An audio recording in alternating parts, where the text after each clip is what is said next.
Congress voted for the fifth time to rein in Donald Trump's power to wage war over this last week, and for the fifth time, it failed. And a man who spent his entire career telling people not to vaccinate their children stood at a podium and told America to get vaccinated, and he still would not say the words, "I was wrong." And then the lawyer who defended Donald Trump in criminal court moved one vote closer to running the entire Department of Justice, and the pattern they reveal is this. It looks like accountability in America is being restructured and not restored. This is The Quiet Loud. What's going on, everybody? I'm DeAntony Collins, and this is The Quiet Loud, where we don't just talk about what's happening in the headlines. We talk about the connecting the dots behind what's happening. All right. So let's jump right in. All right. Over the last week, the Senate voted to pass a resolution that will require Trump to get congressional approval before taking further military action against Iran. And it failed 50-49. 3 Republicans even crossed over. That was Senators Murkowski, Paul, and Collins. Same 3 as last time, with the same result. That's 5 votes, 5 attempts by Congress to check presidential war powers, and that's 5 failures. Now I want to pause for a second because here's a part a lot of people don't know. While Congress was voting and failing to get this done, the administration was simultaneously negotiating a deal, or at least Oman was, on their behalf with Iran to reopen the Strait of Hormuz. And today, literally today, as I'm recording this, Trump says that the deal is imminent now. All right, so think about that sequence. Military escalation happens, and then Congress tries to check it and fail. Count it 5 times, like I said. Then suddenly there's some kind of diplomatic off-ramp, and Trump gets to say that he solved the crisis, that he himself has escalated. Come on. I think some of these people are holding out just so these votes can fail so he can get a win. All right. We'll keep seeing evidence of this pattern here. So let's move on to Ukraine, because these issues might sound like 2 different foreign policy problems, but they're not exactly. Russia is escalating long-range strikes against Ukrainian cities. 14 civilians have been killed over a 24-hour period this week. All right. Ukraine is striking back, though, hitting Russian energy infrastructure and military targets deeper inside Russian territory than ever before. But both sides are digging in. So we still don't see any end in sight. It's been over 4 years since this war started.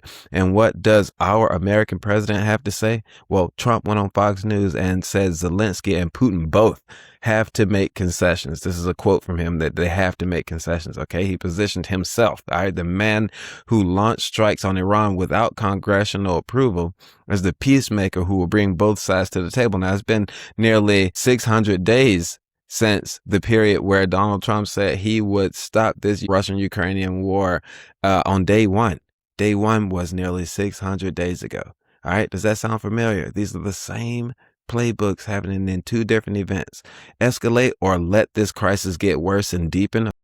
Then hold votes that we know might fail, and then declare yourself the only one who can fix it. All right, we've seen this before.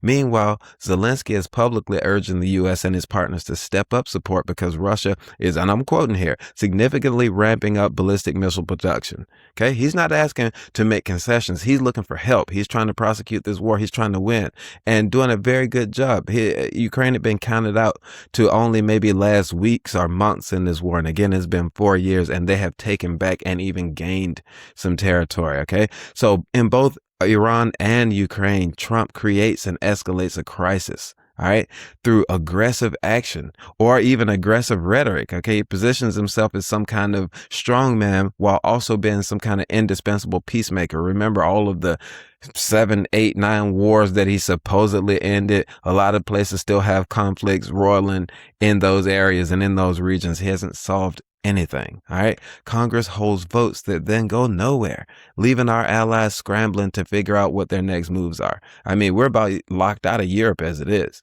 All right. And now our Middle Eastern allies are starting to turn their backs too. Okay. So then Trump just moves on, either toward a deal he knows he can control or toward a posture that he claims exonerates him from any responsibility of whatever is going on here. Think about it. Think Epstein, think Iran war, think tariffs, think it's always somebody else's fault when it doesn't go right. All right.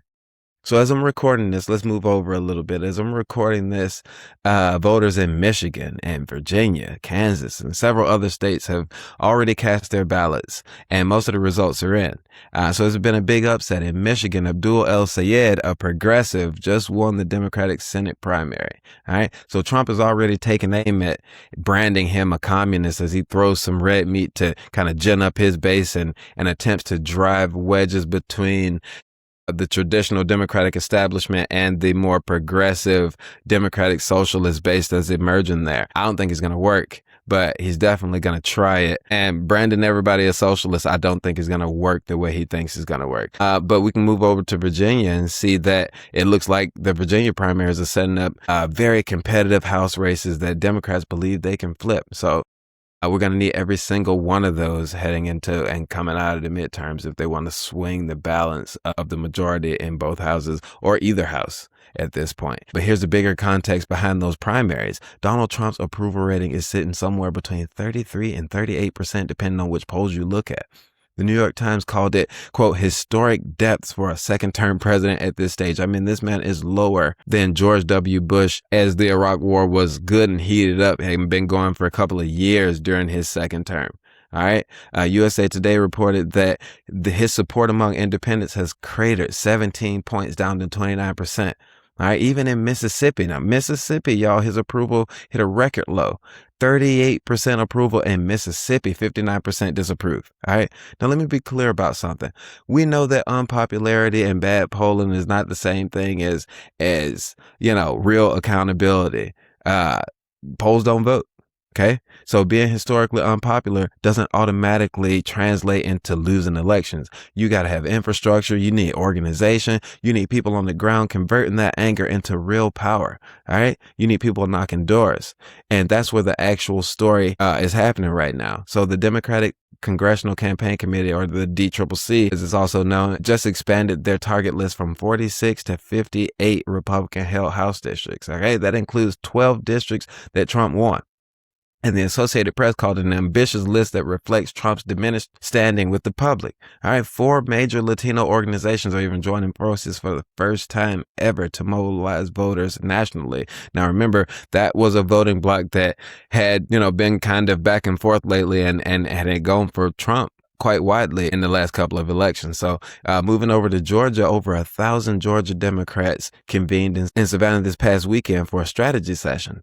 They're staffing 30 field offices across that state, and they're contesting 71% of state legislative races. All right, that's building accountability for the ground up. We have to be filled to every race, even ones we don't think we will win. We will start gaining ground in those places. Democrats need to actually get behind that action and compete in all of these races. All right. And Democrats in North Carolina held their annual unity dinner on Saturday night. But here's the part that should really get your attention. At the same time that was happening, the North Carolina House had just approved election laws that critics say could disenfranchise voters that are wrongly flagged in a federal database. All right. So while organizing is happening, the rules on the game are still being rewritten in real time. All right, that's worth worrying about a little bit, because the accountability question here isn't just will voters hold Trump accountable? It's does the infrastructure exist to convert that anger into real voting power, or is it being dismantled at the same moment that it's being built? All right, so that brings us to something that I think gets misunderstood all the time.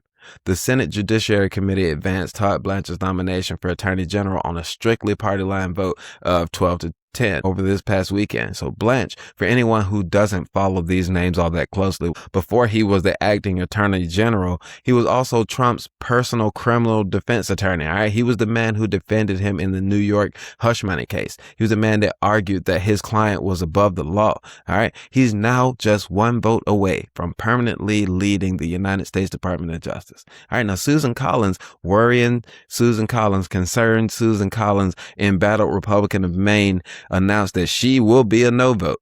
All right, we'll see if that actually happens, but that makes Blanche one defection away from losing this whole thing. But here's the thing.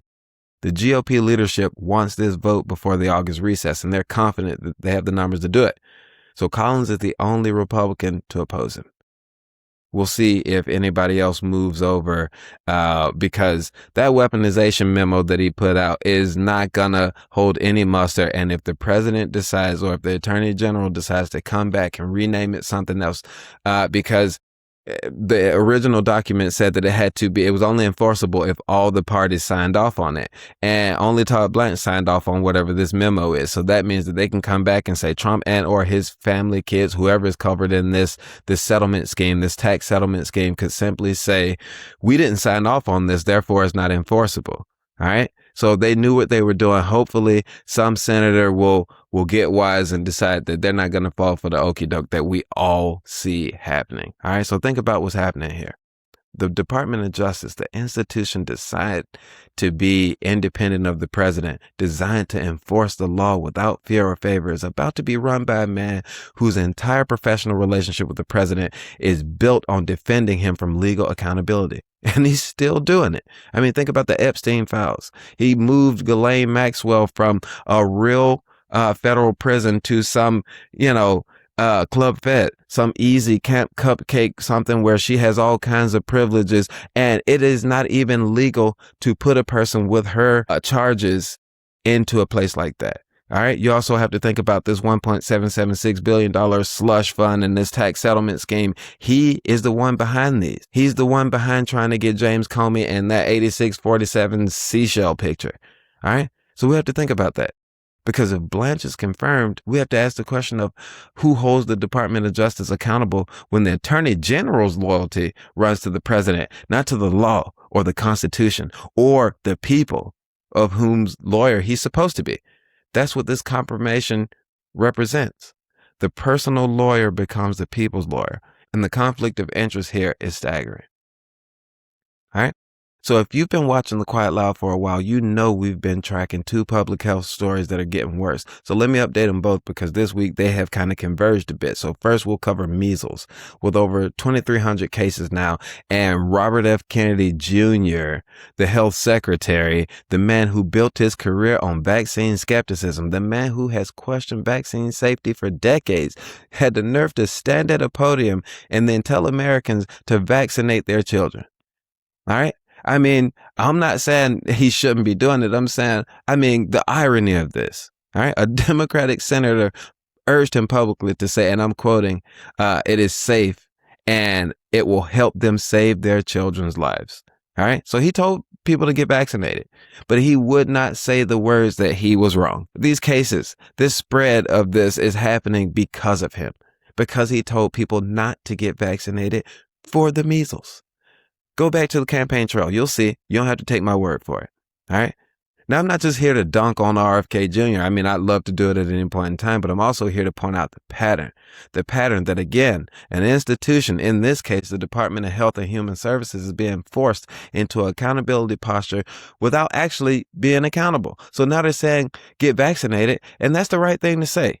All right. But if you won't acknowledge that you spent 30 years telling people the opposite, if you won't own the damage that caused, then you're performing accountability. You're not actually practicing it. All right. This is not transparency. This is not the most transparent administration that they claim that it is. All right. So we're talking about Cyclospora again, a parasite. It contaminates produce like lettuce, herbs, berries, stuff like that. You eat it, you get violently ill. And we've been covering this outbreak for weeks. And here's where it stands as of today. 18,000 people sickened across 45 states. That's 2 confirmed deaths, both in Michigan, both people with underlying conditions, okay? But the CDC is setting up a formal response team this week in the FDA's position. The food supply is safe. All right, so we're all hoping that is true. But the regulatory agency whose job it is to protect the food supply says there's nothing to see here. So here's the part that a lot of people, I think, just don't know. There is no single agency that owns food safety in this country. The FDA handles some of it. The USDA handles some of it. The CDC tracks the outbreaks. The state health departments do some of the legwork. But when something goes wrong, everybody points over at everybody else. And nobody says, this is my fault. There's nobody that the buck stops with anymore. And ergo, there's no one else to fix it. Does any of this sound familiar? Amongst these different crises, we see the same behavior happening. We see them do just enough to look responsive while the bodies are piling up in the background. So let's look at all this together. Congress votes on war powers and fails for the 5th time. RFK tells Americans to get vaccinated, but he won't admit that he was wrong about it, even while they all take aim at Dr. Fauci, which I think is just the most ridiculous thing in the world. Todd Blanche moves one step closer to Attorney General, and the Judiciary Committee held its hearing. The vote was taken, and we'll see what effect that will have on them this November. I think that it's going to have lingering ripple effects on everybody that voted to approve the man who is going to give Donald Trump tax immunity and give him maybe even a $2 billion slush fund to work with this time to pay off January 6 rioters. I need you to see this pattern. Because, yeah, we're all watching the news and we're seeing these headlines and they kind of tell you what happened, but we're here to reveal this pattern. And the pattern this week, like I said before, is that accountability is being restructured. We need to restore it. All right. Institutions, they're learning to perform the ritual of accountability here. All right. They're doing the votes. They're making the press conferences, the memos, the response teams, the field offices without ever conceding any error or ever changing course. They figured out that if you go through the motions convincingly enough for some, for the uneducated that Trump says he loves, most people will feel like something has happened. Something was done. Someone was held responsible. Their permission structure has been checked off. So that someone that looks to be responsible, this time look like it'll be former TV judge and current U.S. attorney for D.C. after her fumbling of this reflecting pool vandalism case that she recently dismissed against Trump's wishes. All right. I think she may be next. You know how he loves to fire the female members of his cabinet. Haven't seen many men go down yet. And that's worth thinking about, because a country that accepts the performance of accountability instead of the real thing is a country where power never has to answer for what it does. And power that never has to answer is power that never has to stop.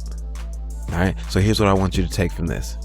When you see this kind of ritual thing happen, votes that fail, press conferences that don't say anything, response teams that get announced but never deliver anything, you have to ask yourself, who is being held accountable here? And if the answer is nobody, then nothing is actually going to change. All right, so I want to hear from you, my quiet quorum, in the comments.